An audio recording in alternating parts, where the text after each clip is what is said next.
Hey guys, Josh here with On3 Racing Channel. Today we're working on my 87 C10 or R10 if you're O'Reilly's or AutoZone. But we've done a 5.3 swap to this, and I want to add air conditioning back to it. This is a factory AC truck, so it shouldn't be too difficult. I've gotten the ICT bracket, I believe that's the company that mounts a compressor right here. I believe it's the R4 style compressor, or pancake compressor as most people call it. We couldn't use the factory compressor because it mounts down low and it hits the frame and the cross member that goes across it. I believe a Gearhead for Life scooted it back and did some things to make it work, but I just wanted simple and serviceable and easy to work with. So we've ordered that, and then the problem with that is it has, the compressor used to be on this side, and now it's going to be on this side. So I looked around, it looks like a 90s model truck uses the same kind of compressor, but it is on this side as well. So I've ordered the lines for that, and hopefully I can make everything work and be happy with each other here. So we're going to get this intake off, figure something out here because this intake's right in the way of where I believe the compressor is going to be. I'm kind of hoping it's going to be down low enough that it won't be that big of an issue, or if anything I can just kind of cut and modify this. This truck was all original when I got it. The only thing that had been done to it was a K&N air filter, but it still had the factory top and then the snorkel and everything else. So I'd really like to keep this looking as factory as possible, and that's what I've done with this swap. That's why I've got the factory intake and still used a mechanical fan instead of electric fans, overflow tank from the same truck, same factory shroud and stuff like that. So I've done my best to try to make this look factory as possible, and so I'd like to keep that, but if not, we'll see what we can do to make the intake tube work. So for now, that'll be it. Guys, it is Arkansas, and it is June 1st. So it is about 80-85 out right now, maybe a little hotter, but it's about 70% humidity.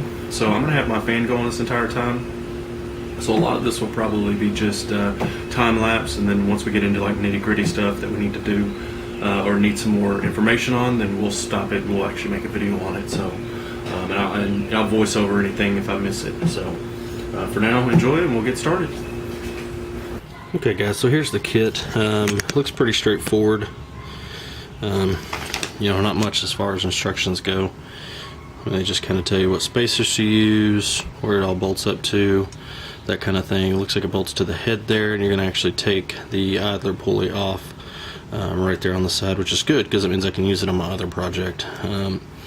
Yeah, it looks pretty straightforward. The only thing that's missing from the instructions that would have been really awesome if they would have supplied would have been belt length. I mean, I'm sure I can Google it and find it, but you know, belt length would have been one of those that, I mean, it goes on the same, so you could have just put, you know, like a notation over there to the side saying, hey, if you run all accessories, this is the length belt you need. So I'll do some Googling. I'm sure I can find it, and if I do, then I'll put the part number in, maybe make it a little easier for you guys. But outside of that, it looks pretty straightforward. So let's get started and see what happens.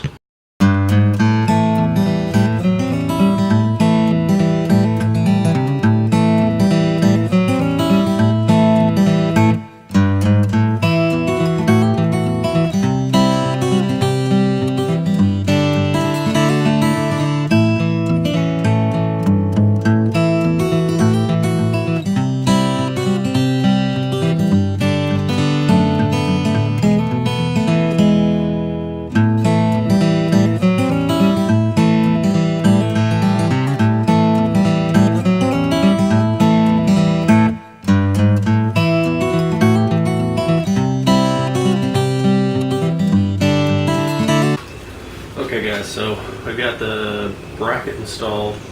I'm having a bit of issues. I'll post a video here of what's going on.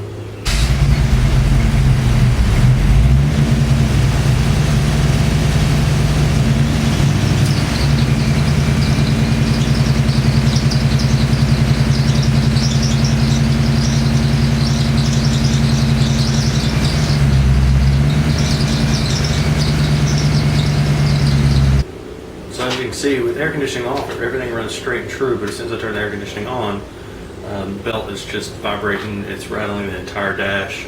We've tried several adjustments, movements, it's still the same thing. So tried a new compressor, evac, recharge, the whole 9 yards. Tried everything we knew to do, you know, movement adjustments. It's either too loose and it squeaks all the time constantly, and then when you turn it on, just kicks the belt off, or it's too tight and has constant issues. So I got in contact with ICT, the company that made the bracket kit. They've actually sent me